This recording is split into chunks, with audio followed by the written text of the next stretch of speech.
नमस्कार, मैं सबकी शिक्षा में आपका बेहद स्वागत करती हूँ। आज इस वीडियो के माध्यम से मैं आपको बताने जा रही हूँ कि ओबीसी नॉन क्रीमी लेयर और क्रीमी लेयर में क्या अंतर होता है और आप अपना ओबीसी सर्टिफिकेट किस प्रकार बनवा सकते हैं। तो चलिए शुरू करते हैं। ओबीसी की फुल फॉर्म है अदर बैकवर्ड क्लासेस। हिंदी में इन्हें अन्य पिछड़े वर्ग भी कहा जाता है। वर्तमान समय में ओबीसी लोगों को सरकारी नौकरियों और शिक्षण संस्थानों में 27% का आरक्षण मिलता है। ओबीसी जातियों को दो भागों में बांटा गया है, ओबीसी क्रीमी लेयर और ओबीसी नॉन क्रीमी लेयर। अगर बात करें ओबीसी क्रीमी लेयर की, तो ओबीसी क्रीमी लेयर के दायरे में आने वाले लोग 8 लाख रुपए सालाना कमाते हैं या उससे अधिक कमाते हैं।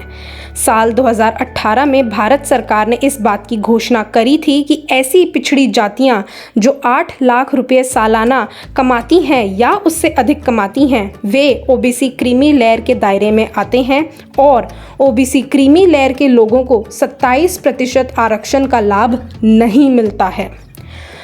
अब बात करते हैं ओबीसी नॉन क्रीमी लेयर की। तो ओबीसी नॉन क्रीमी लेयर के अंतर्गत वे लोग आते हैं जो 8 लाख रुपए सालाना से कम कमाते हैं और ऐसी पिछड़ी जातियां जो 8 लाख रुपए सालाना से कम कमाते हैं वे 27% आरक्षण का लाभ उठा सकते हैं।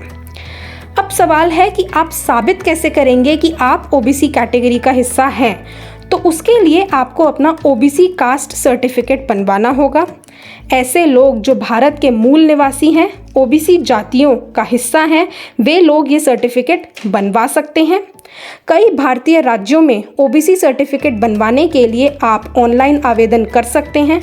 आवेदन के कुछ दिनों में आपके पास ऑनलाइन सर्टिफिकेट आ जाता है, जिसे आप डाउनलोड कर सकते हैं और कुछ दिनों में आपके एड्रेस पर हार्ड कॉपी भी आ जाती है।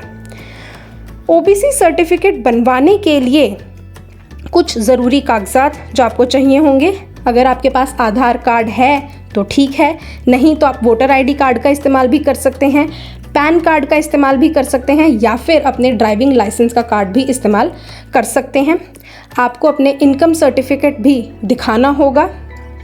अब बात करते हैं कि अगर आप चाहें तो आप अपने राज्य के एसडीएम ऑफिस या कलेक्टर ऑफिस में जाकर भी अपना ओबीसी सर्टिफिकेट बनवा सकते हैं।